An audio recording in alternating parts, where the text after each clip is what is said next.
Whether your beer is in a bottle, can, or glass, kick back and relax. It's better on draft.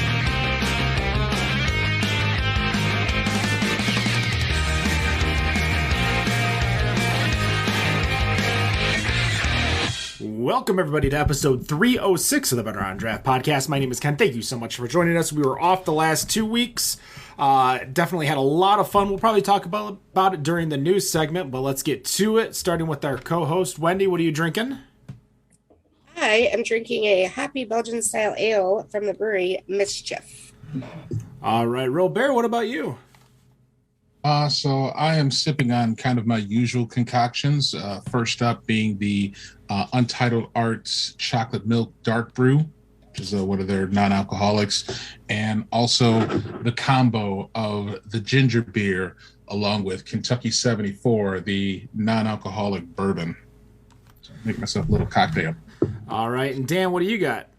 Oh man, we're gonna have some fun tonight. I've got the usual vodka soda going on, re-upped on that Stoli. And then we're going to kind of get crazy and crack open this Black Tuesday in a little bit.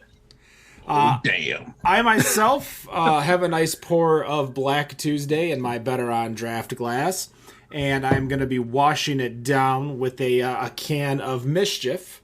In studio, live with us from the brewery, we have James. James, why don't you introduce yourself? Tell us what you do over at the brewery and what you're drinking.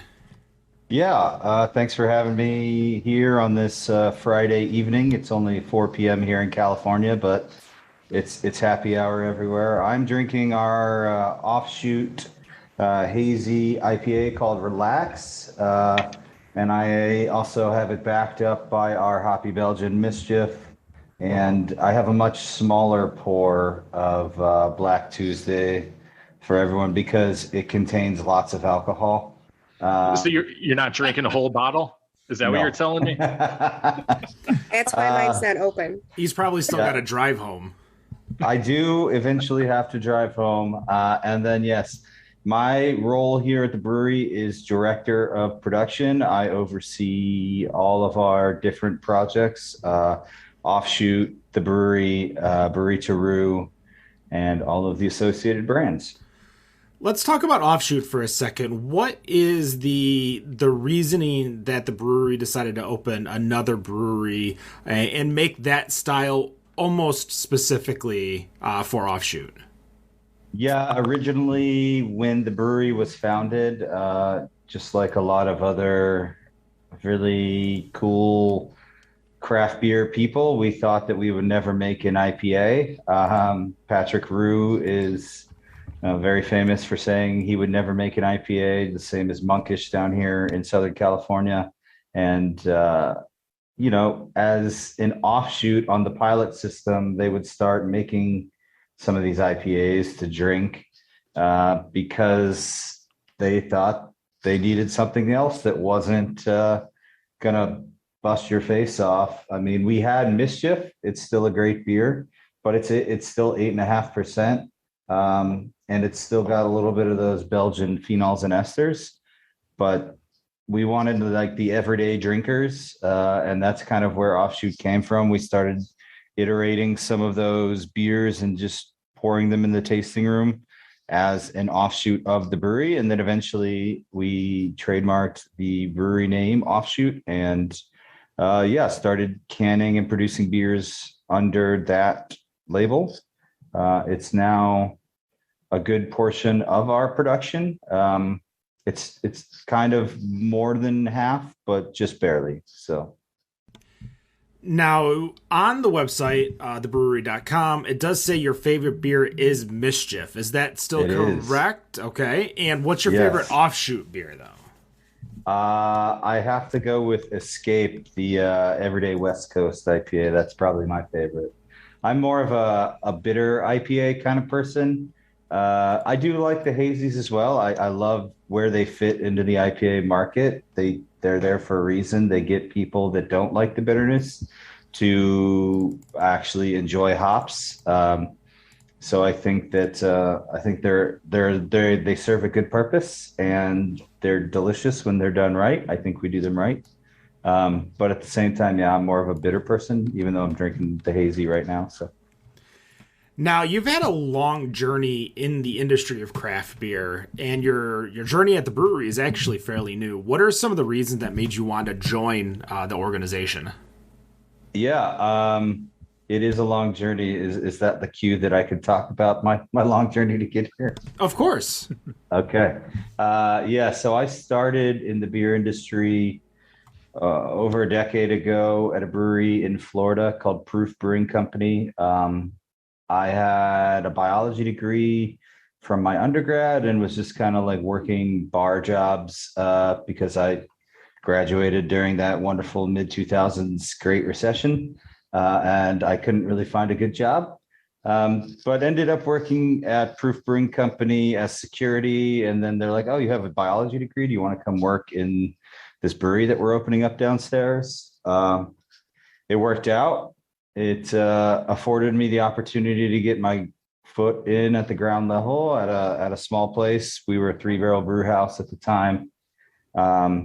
Helped them grow into their newer 15-barrel production facility. This was around 2012, 2013, and really kind of got my feet wet in the industry. But it was, back in the days when you had the clean kegs for free for like 6 months before they paid you, and then after that you're getting just barely more than minimum wage. So wasn't super psyched to be doing that and having to work 2 or 3 jobs. So ended up finding a job at Terrapin in Athens, Georgia. The makers of Hopscutioner, Wake and Bake, stuff like that. Worked there for almost 3 years, became like the barrel lead, and went from 15,000 barrels a year to almost 70,000 barrels a year at Terrapin while I was there. So I saw super fast growth, learned a lot.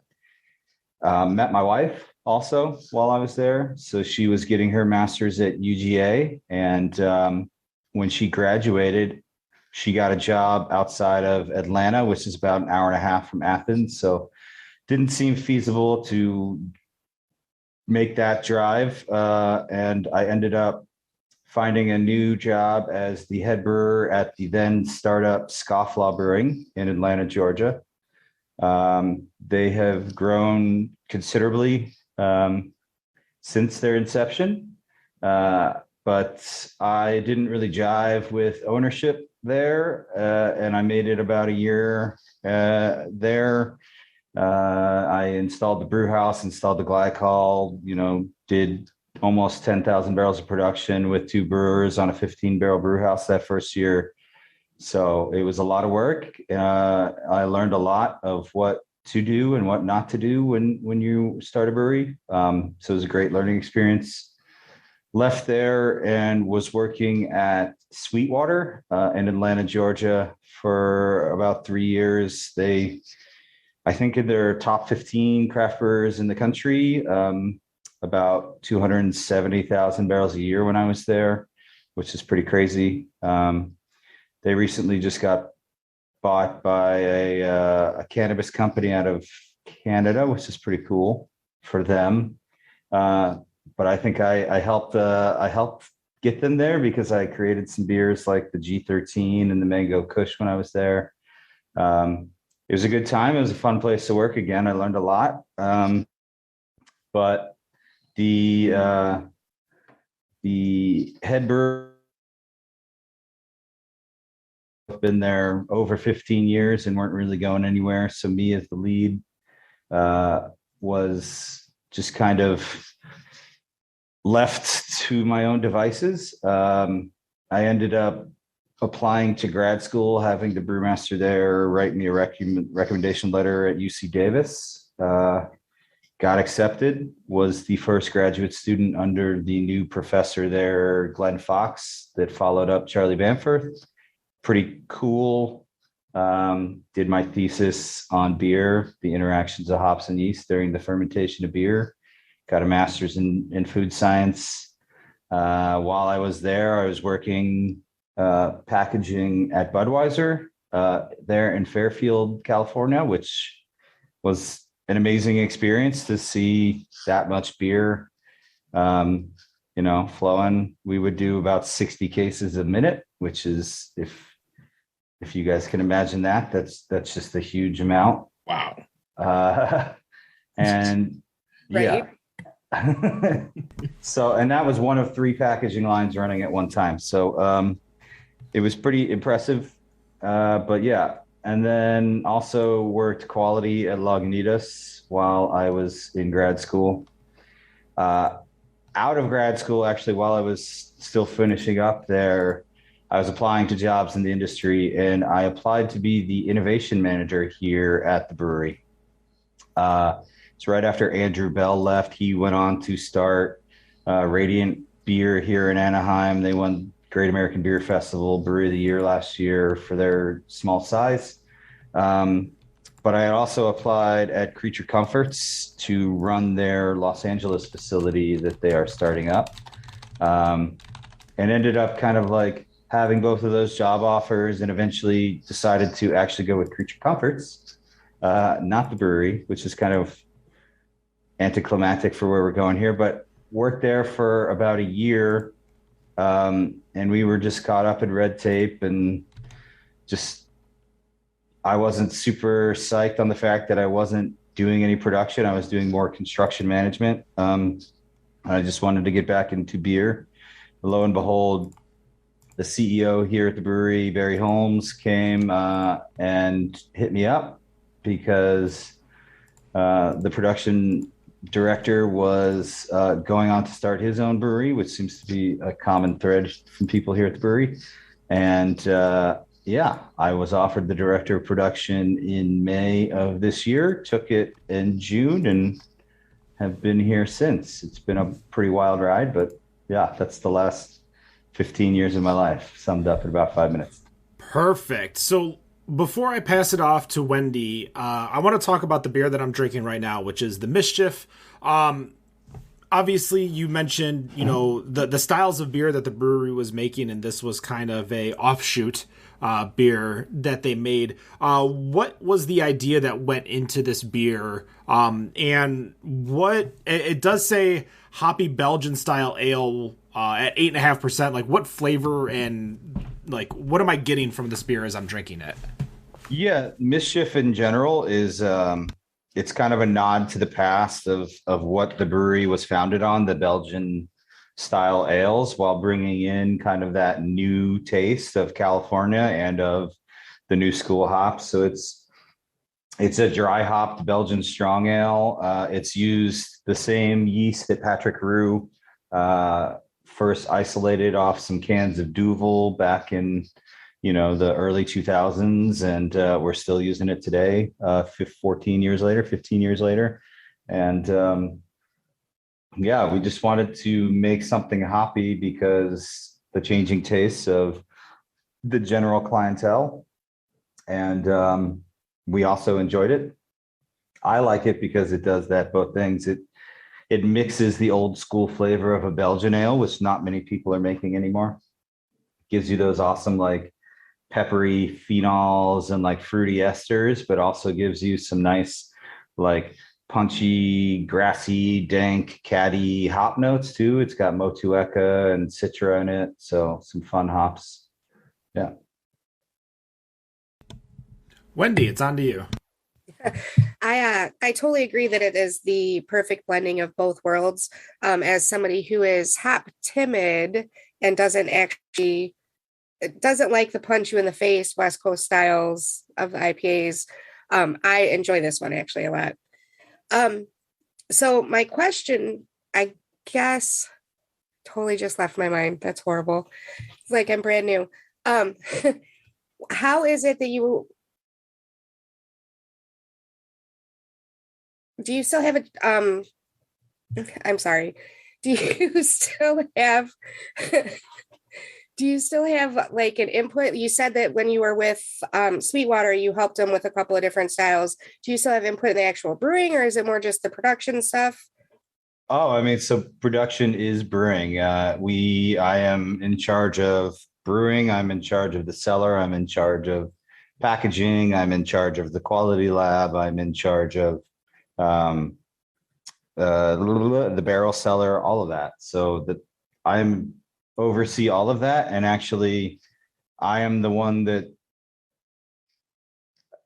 does the large majority of the recipe development. There's a team of us that kind of all kind of work together. And we have a pretty bitchin' pilot system here, like a little 3-barrel system with 11 fermenters and 3 brights, which is bigger than some small craft breweries. So we get to do a lot of like fun testing of new recipes, and it's kind of like an iteration series. We go from the pilot and we go direct to tasting room at 3-barrel mark, a couple kegs for them, and we'll test a few kegs. And then we also have a membership program, 2 different levels, a hoarder society that's invite only, and a reserve society that is actually open for enrollment right now. But you get to make new, fun, and exciting beers just for them, because they're into all those new, fun, exciting things. They want all the crazy flavors, and we have all kinds of bottles where we do just weird stuff. This is a collaboration with Firestone Walker called Mojito Rita. It's basically a agave-fed wheat wine that was aged in tequila barrels, then has limes, peppermint, orange peel, and sea salt. This beer is only going to members because that's the perks of becoming a member. So that allows us to iterate even further. It's a little bit bigger than the pilot. We'll do 5 to 15 barrels of those beers.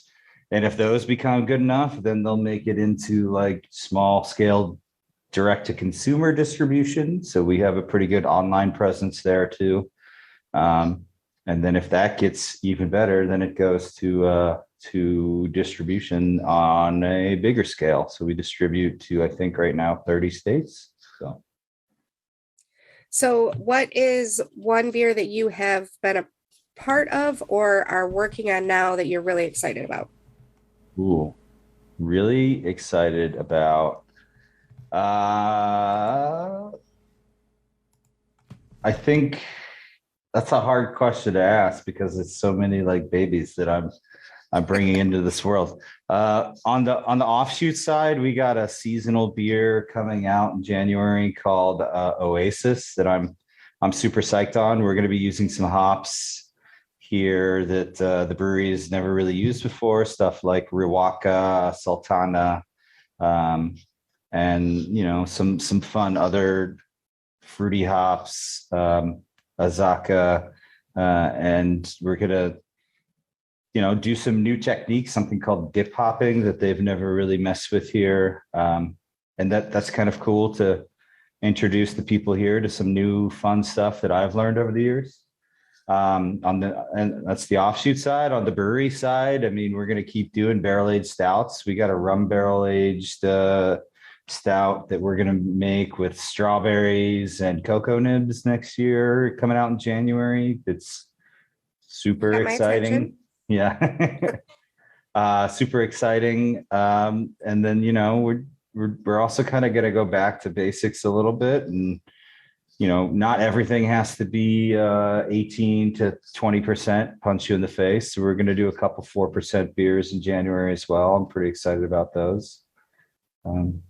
It's kind of never ending. We have a propensity here at the brewery to do a lot of different things, which is fun. And I think we do all of them very well. I am trying to rein that in a little bit. Like this year, by the end of 2022, we will have done 245 different beers, which is quite impressive because that's like 3 or 4 a week. I'm going to bring that back down to only 160 next year. So it's still 2 a week, but it's going to be nicer to focus a little bit more on some of them and put a little bit more time and effort into them. So before I pass it over to Dan, I'm curious. I am a big fan of traveling, and I always try to go and visit different breweries when I'm in my travels. Sometimes I specifically am traveling just to go to the brewery. Why should we come and visit you? Like I said, we have those direct to tasting room beers that you're only going to find here. And if you sweet talk the bartenders down there enough, they'll let you sample some of the members' beers also. And yeah, I mean, at any given time, we got about 40 different beers on tap that we're pouring, and probably about 100 different beers in package that you can take home with you at the same time too. So it's kind of an exciting experience, and we've been around for 14, 15 years almost at this point. So I think we're kind of one of those old school stalwarts in the Southern California industry that have actually created a lot of other brewers and brands that have gone on to do great things. So it's kind of also very cool to see where they come from. Awesome. Dan? All right. I'm glad you brought up traveling, Wendy. So a lot of people don't realize Anaheim actually has a pretty good beer scene. At least in my opinion, it's a little bit better than the spread out way that LA is. Talk to us a little bit about how your brewery fits in there. Something that came up a couple of weeks ago is McKellar just closed another location out in San Francisco. And we were talking, it's just kind of there. Do you feel like the brewery kind of falls into that, especially with some of the breweries that are around your area? I don't think we're just kind of here. I mean, like I said, we've been here for almost 15 years. We definitely are one of the first in this area, and we help to usher that. That being said, we're not actually in Anaheim. We're in the city is called Placentia. It's right next to Anaheim, but in between Anaheim and Fullerton. But yes, this Orange County, I think, has a pretty cool beer scene. In general, we got, you got Green Cheek is crushing things. Beechwood's got a location here in Huntington Beach that's doing great. You have Everywhere Beer Company that just opened up from a lot of the guys that came from here. Like I said, Radiant earlier is in Anaheim. There's smaller players like Juniper and Morgan that's right down the street from us. There's bigger players like Bruery X. That's right around the corner from us, and they got beer in Angel Stadium. There's boutique stuff and second locations. Chapman Crafted is pretty great. They're in this general area. You have Monkish has an outpost here in Anaheim. Modern Times just closed their outpost here in Anaheim, which is a little bit disappointing, but we can drive an hour down to Oceanside still. It's not that big a deal. I'm surprised you didn't mention Bottle Logic of all the breweries you mentioned there. Every time I'm there, I'm like, I'm going to make it up to the brewery after this, and then end up stumbling somewhere and forgetting what I'm doing. Yeah, well, Bottle Logic is we're doing a collaboration stout with them last year. They were just in the brewery here like 3 weeks ago. They did slip my mind. I'm sorry, Wes. Rob would be definitely disappointed. Yeah. I'm okay. And I'm pretty much going to say that I was in Anaheim last year, and I definitely was without a doubt standing over Bottle Logic. That I knew that I knew you guys were there, and I never got up there to go to brewery. So I'm definitely mad at myself for not going. If you were ever at Bottle Logic again, there's also low-key the best draft list in all of Southern California is at a homebrew shop right across the street called Windsor Homebrew Supply. Oh, check it out. It's the biggest collection of Trefontaine and Cantillon in Southern California as well. So yeah, the crazy thing is that I was driving and parked right at that side of the street, and I never even looked at that side of the street. I just immediately was so focused on Bottle Logic. Okay. It's easy to do. Yeah, that's easy to happen there. My next question, looking at this Black Tuesday, this is 19.7%. There aren't a lot of beers that go that high. The only one I can think of off the top of my head is Worldwide Stout. from Dogfish Head. What's the reasoning? And I noticed a lot of your beers are up there above 15% and even going up to here. What's the reasoning behind that? Why are we going so high on some of these? Are these beers you're making to have once in a while, or what's the reasoning behind it? Yeah, I mean, a lot of the beer that we put in bottles is very much like a celebratory occasion, but at the same time, meant to be drank on any given Tuesday. Black Tuesday kind of got its name because it was a very bad brew, stuck mash that all ended up all over the floor of the brew house. But the wort that came off was like super high gravity. And, we threw the Belgian house culture at it.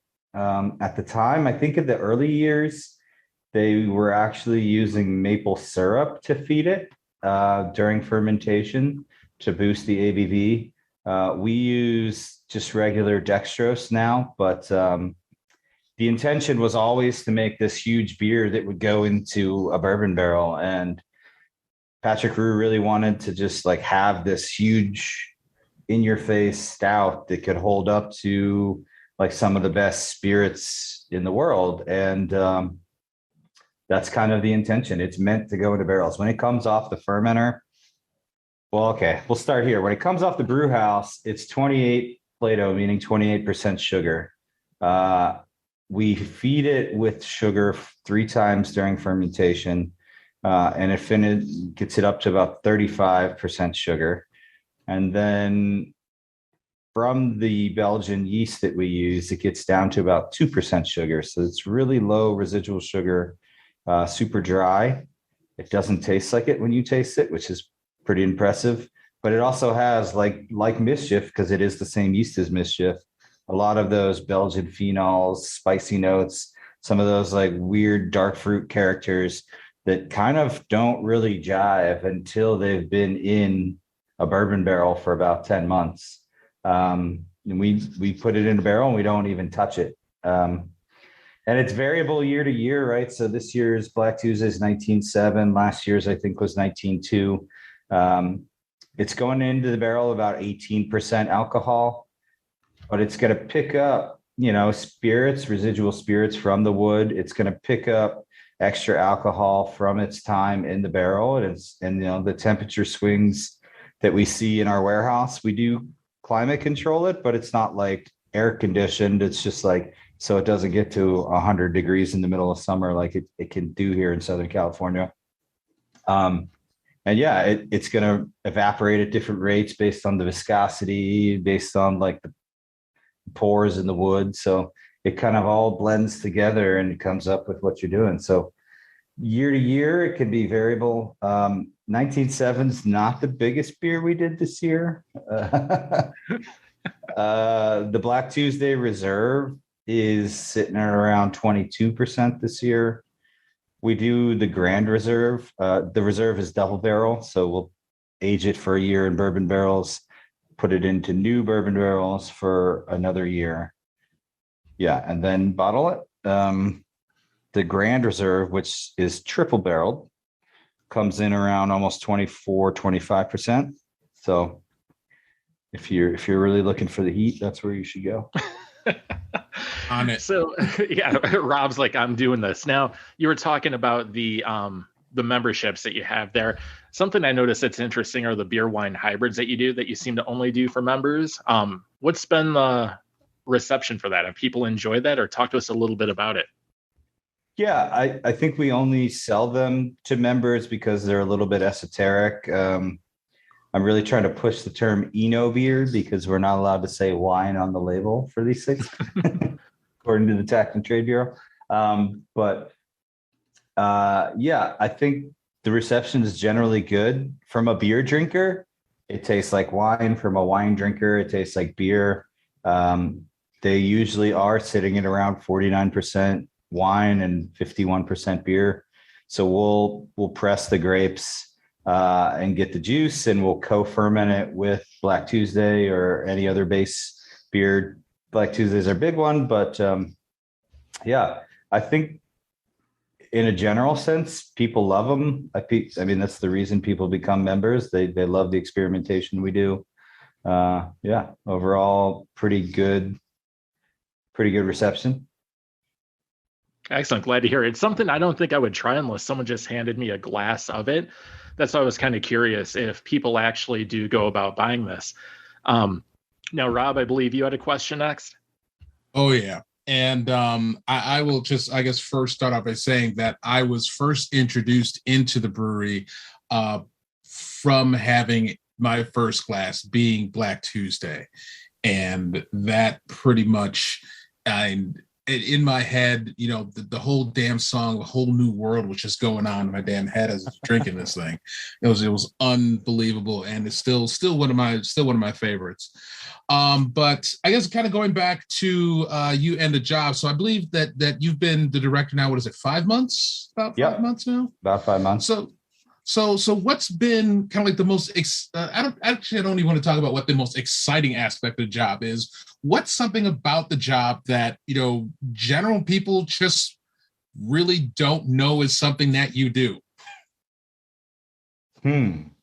Aside from the fact that I'm in meetings a lot of the day, what we have to do here as BE being the director of production, what I tend to do is spend a lot of my time being like the liaison between the production team and our sales channels, whether it's direct to consumer or our distribution, and like right sizing our production volumes so that we're not overproducing and sitting on a bunch of beer that we can't sell, or we're not underproducing and like missing out on those opportunities to sell the beer. So there's a lot of like dealing with spreadsheets that probably people don't really think that happens. And probably honestly that I didn't really think I would do 13 years ago when I started brewing beer. But I guess after grad school, you get pretty good at spreadsheets. So yeah,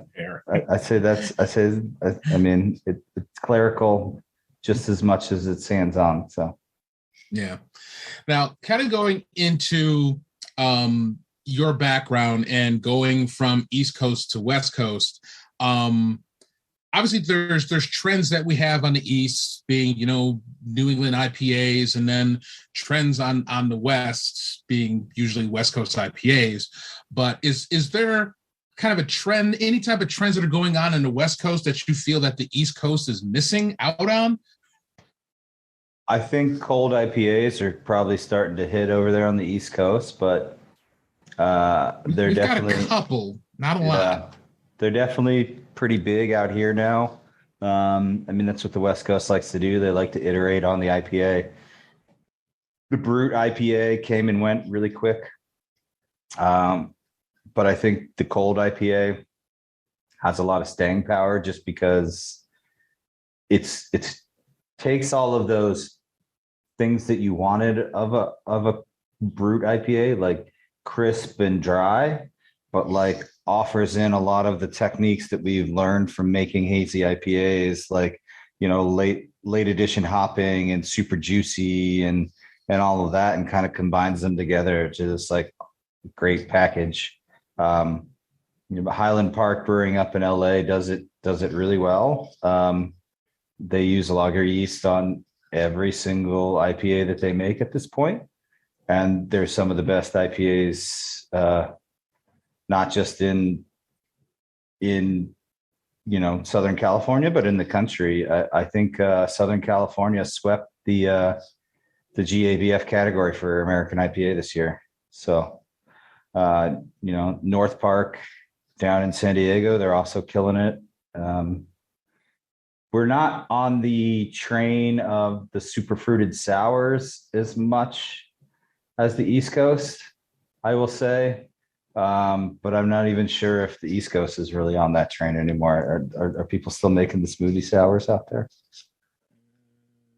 No. I would agree. Yeah. There's a few. Yeah, there's a few. And speaking of GABF, I did see that you guys won silver for Ivoire for under the wood and barrel aged strong beer category. So congrats on that. I believe that's is that your 12th or 13th medal that you guys have won from GABF? I don't even know the total. They're all out here hanging on the wall right outside my office, and I never counted them. So, is it true that the next thing to do after getting an award like that is just to go on and get the next one? Yeah, I mean, that's the plan. That's the hope, the dream. We're going to keep entering beers and at least the World Beer Cup and the Great American Beer Festival and maybe a few other competitions throughout the year. But I think that it brings recognition and it brings validation to what you're making. That beer in particular is pretty awesome. For it to win a medal, finally, one of our anniversary beers. I sent that to you guys. I'm surprised no one's drinking it. This is. I'm holding off on that one for a little bit. I can't do that one by myself. Fair enough. You can if you spend the entire day. Well, Yeah, one of the things he said is that, a lot of the beers that the brewery makes are shareable beers. These are beers that are meant to be shared.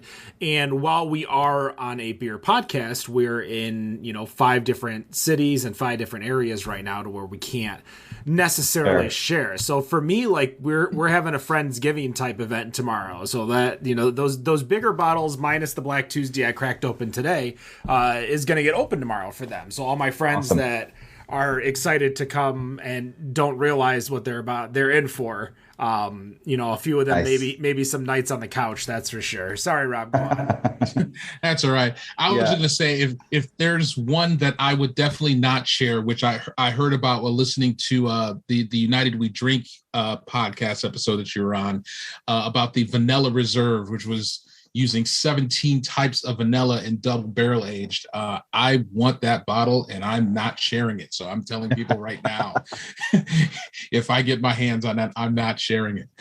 I think we're out of that one. So good luck finding one. Yeah, let's see what I can figure out. But I did see that, I guess kind of going into a little bit in terms of business and distribution.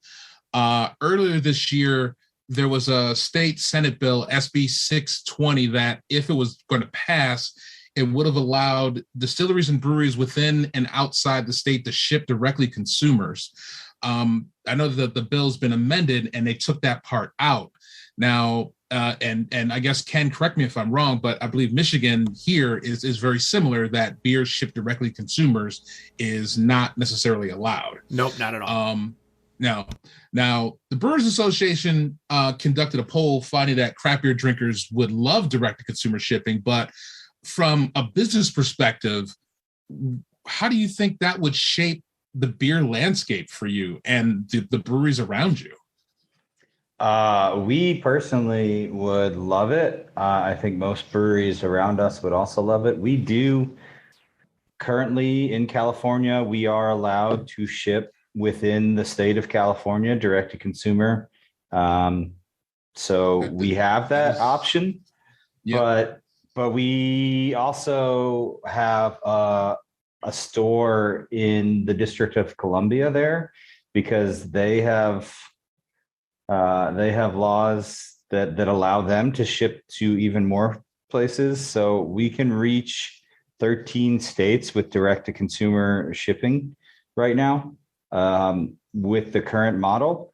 That being said, wine is allowed to ship to 47 states. So there's a lot of room for growth in that. And we had to find a legal loophole by getting a store in the District of Columbia to make that happen. So it did allow us to get some more membership on the East Coast, which is pretty exciting. And we get to get some of those beers to our East Coast people.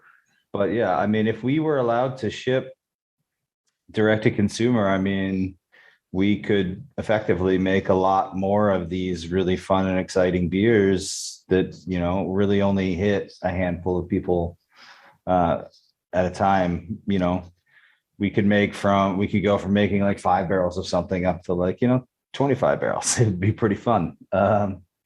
But yeah, I think I don't know. It's I know we're not supposed to talk politics, but yeah, if When it's in relation to beer, we'll allow it. we'll allow it. Yeah, I think yeah, it's kind of mind blowing. I mean, California's its own evil monster because we have like Gavin Newsom as the governor, and he owns a winery. There was all kinds of laws during COVID where like breweries had to serve food if you were to go to a brewery and drink beer, but wineries didn't, and a lot of people blame that on the fact that Gavin Newsom had his own winery. Um, but yeah, I think we're a little bit more favorable here in California than other states. When I started my brewing career, I was in Florida, and we thought it was like the craziest shit ever that we weren't allowed to have a 64-ounce growler. It could only be 32 or 128 ounces. And I was just like, wow, this is blasphemous. But then I moved to Georgia, and we couldn't even sell a pint to a person at a brewery. We were not allowed. Like, we had to sell a tour that came with 6 tickets for 6-ounce tastings. And if you didn't give them the tour, the Department of Revenue would come in and pull your license. And you weren't like, the 3-tier system was just absurd when I was brewing there. I think about 2 years before I left the state, they finally opened it up. But even then, there was still like ridiculous laws. You weren't allowed to serve more than 3,000 barrels a year direct to consumer. So like at the time I was working at Sweetwater, we're making 270,000 barrels a year. We got a huge tasting room. Like there's breweries like New Realm there in Atlanta too. I don't understand how they weren't backing up against that 3,000 barrel cap. You also weren't allowed to sell kegs still. Like you weren't allowed to sell more than the volume of 1 case of beer, which I think is like 250, 1 case of 12-ounce beers, which I think is like 256 ounces. So you're not allowed to sell more than that. And obviously like that's, just over 2 gallons. So I think you can't even sell a 5 barrel pony keg or 5 gallon pony keg to someone versus like, yeah, here in California, like it's wild, wild west. You're allowed to almost do whatever you want as long as, Yep. Yep. And my brother lives in Oakland, which is how I get my occasional shipment of Black Tuesday and Nice. how I got Chocolate Rain. Because Hey, we're not against proxies. You're allowed to have it. We got a member that flies a personal jet down from Montana to come pick up his beer. It's kind of absurd, but it's amazing. All right, passing it to you, Ken. Yeah, well, I do want to make one mention as you discuss the state laws in Georgia. We actually had a decent conversation with Jason Santamaria from Second Self Beer, talking about those Georgia laws and how the changes that have happened throughout the years of him brewing over there, and over the last just 8 years with him brewing over there, the way things have gone. So definitely go check that out. That episode was in September, I believe. I listened to it. I knew him decently well. They were right around the corner from us when I worked at Scofflaw. So Awesome. I was there often. You talked about proxies and stuff, and the brewery has a lot of beers that are well sought out, and you do have your invite only membership. Is that to like separate maybe the people who are whale hunters that kind of only buy the big beers from you to only buy the big beers from you and don't purchase from you anymore? Or how does the differential occur between the two memberships other than just one's invite only? Yeah, I'm not entirely privy to the way that they make the invitations to the Hoarder Society, but it definitely has to do a lot with like how often you're coming to the tasting room, how often you're buying, more things. And we kind of track that over the course of the year. And if we think that like, you'd be psyched to get these beers that we're only making, 40 cases of, Yeah, we kind of give you the invite, the little nod. We cap it, right? So we only give as many invites as people that end up leaving the Hoarder Society. Unfortunately, it does happen every year. It's about a 15% turnover rate, which is really low, but it's still like, we'll only give out those amount of invites of the people that left. So One of the things that I kind of have a love-hate relationship for, and that's cellaring beer. For those that followed us, especially for episode 300, we had a Flying Buffalo vertical, and all the beers actually held up so well. Now, for being someone who has come from a quality assurance background, because you have worked quality assurance within the brewery, what are your thoughts on how do you balance customer expectations when the beers necessarily aren't drank when purchased? yeah, I mean, I think that's also if you go back to like the question you asked about like why our beer is like 19%. A lot of those beers, and we've already done a lot of the aging for you. They're in a barrel for at least a year for the most part. Like those tend to hold up really well. We have a really nice bottling line. Um, we're not hand bottling these beers one at a time off a bright tank like some smaller breweries. We have like a state of the art Cosme bottling line that gets down in like the 50 parts per billion oxygen content within within the bottle. We're putting it in like super durable German like champagne glass that's meant to withstand lots of time, stuff like that. So obviously, like there's, I think the hard and fast rule that everyone seems to go for is like 8%. I would bump that almost to like 14% if I was to hold on to a beer. I think that's when like those like oxidation characteristics aren't going to be like going against that. I do think that, beers with a lot of adjuncts, meaning like if your stout has like marshmallows and cocoa nibs and vanilla and coffee and all these extra things, like those are going to tend to fall off way quicker. And not to say that we don't make beers like that. I mean, we totally do. There's definitely some ingredients that fall off quicker. But like something like Ivoire that you were talking about earlier, that has beer technically in it that's 14 years old. It's Solera method. Like you take a portion of the last batch and you blend it into the next year's batch. And we've been doing that since the brewery started. And for it to have won a silver medal is pretty amazing. But, we build beers to do that. So yeah, I would say over 14%.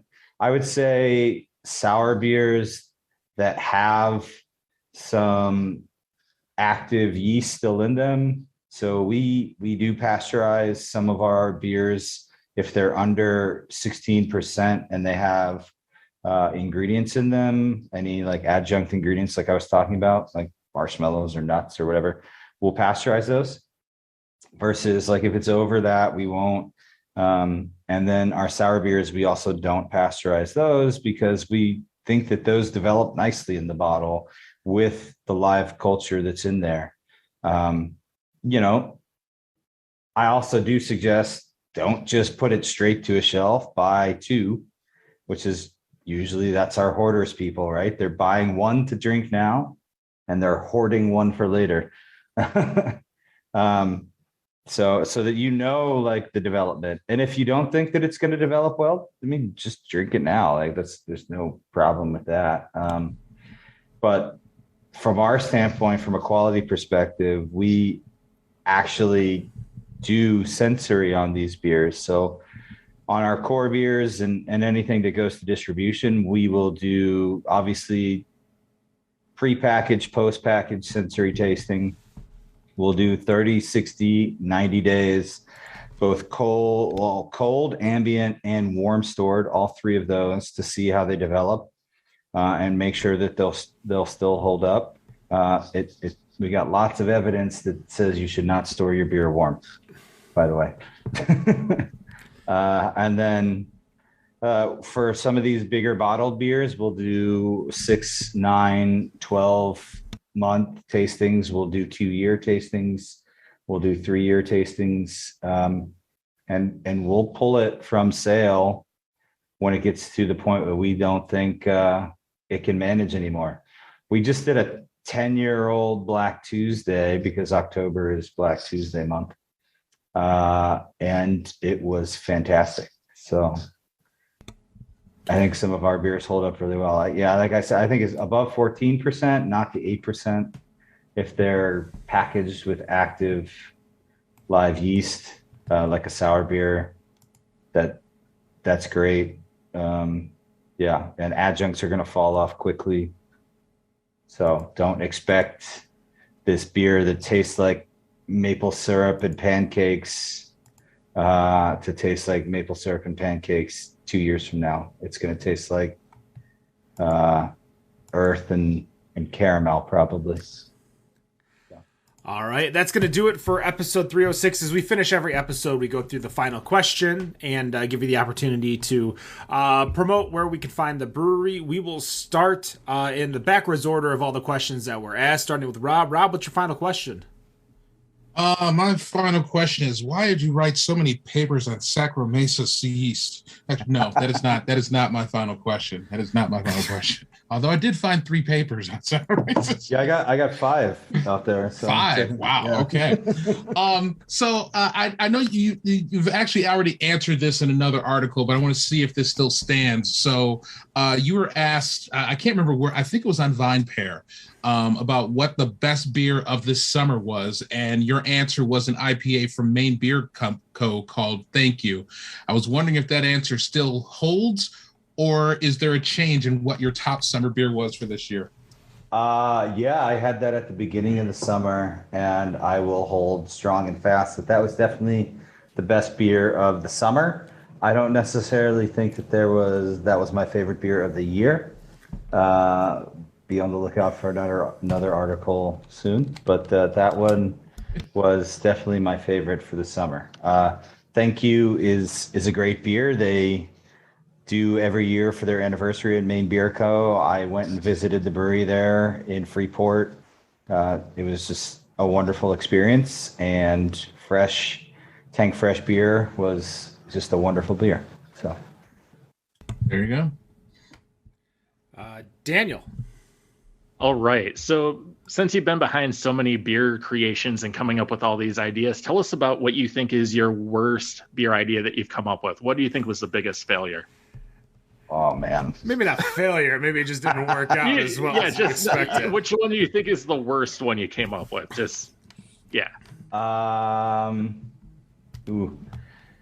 I mean, worst doesn't necessarily mean bad. It just means worst. No, I know. At Sweetwater, maybe we did. Favorite.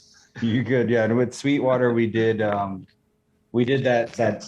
G13 beer and the Mango Kush. They were part of a series called 420 Strain, where we just basically tried to mimic weed strains in these beers with flavor and aroma. Like the Mango Kush was a wheat beer with Mango Kush. And obviously G13 was like a dank IPA. We did one called Chocolope, which was a stout, like an oatmeal stout with those like hop-derived terpenes that smelled like weed. And it was a little weird. I will say, like, the chocolate mixed with the dank, it didn't mesh very well. Surprisingly, what did mesh fairly well but never made it to large scale distribution was like the gummy bear one. So we did like the terpenes with a kettle sour. That one was awesome. So Wendy. So if I have never had your beer before, what is the one thing that I should try? Oh, from the brewery? Yes. Oh. Okay. I'm going to give you 2 because 3 actually, because we have 3 different brands. Okay. That works. Deal. From Brewery to Rue, our sour facility, I would say you have to try Onus on Us, which is our 3-year blend of spontaneous beer with full method traditionnel, meaning like turbid mash, 4-hour boil with aged hops, spontaneous inoculation in a cool ship, aged in French oak puncheons for 1, 2, and 3 years, and then blended together like a goose. That one is amazing, and it doesn't get enough love. From offshoot, relax. It's just a hazy. I think you got to go with the relax. I think I just saw you pour one. I just poured one. It's delicious. Yeah. So it's a basic everyday hazy, but it's really well done, and it's from us here at the brewery, so that it's good quality. And I think from the brewery, if I'm gonna go with one thing, I would say try one of our anniversary beers, because I think it puts together like all of what we've done with aging. Next year is the 15th year anniversary, which is really exciting. If you guys didn't realize, they're based on the wedding gifts. Like Ivory is the 14-year wedding anniversary, so thus Ivoire. We put them in French. Next year's anniversary gift of 15 is Crystal. So the French is Cristal. It's going to be kind of funny. Hopefully we don't get sued. Hey, you wouldn't be the first brewery. You won't be the last. Yeah. So my final questions are one is a comment, one is a question. I know you guys do a lot of high octane beers, but I would love to see more Kolsch's. Like, can we get like a nice crispy boy in there, like a Kolsch,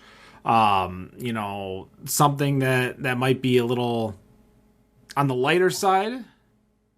I sent you some Hellas. You did.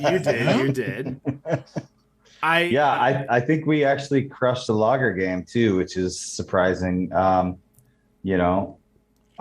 Hellas lager is probably one of the best lagers that I've had in Southern California. We krause in it, meaning we take some fresh active yeast and combine it with a beer that's at the tail end of fermentation. So it's gonna eat up any of those like residual off flavors that are coming and it allows us to spund and naturally carbonate the tank as well. So you're gonna get like softer bubbles and softer mouthfeel from it. So I think we kind of kill it on the lager game as well. I'm just saying, with all these high ABV beers, I want some more table beers, some like English milds. It's almost like you're reading my mind, because I said that same thing when I started here. And now next year, like I said, we got 2 beers that are sub 4% that are going to come out in January. Well, we'll have to reconvene here in a few months. My actual final question, very simple. You are in a competition with the entire staff at the brewery, but you get to choose the beer game. What are you choosing to destroy the staff in? Beer pong? It could be beer related, maybe cornhole Edward or 40 darts. hands. Edward 40 hands. Are you a chugger? I haven't played Edward 40 hands since undergrad. Holy crap! That's everyone. But go on. So I just learned a new one. When I was also in undergrad, I worked at an Irish pub, and I was working in the kitchen. And every night when I would get off, I would just play darts with one of the other kitchen members, and we would sit there for like 3 hours playing darts, drinking pints in this Irish pub.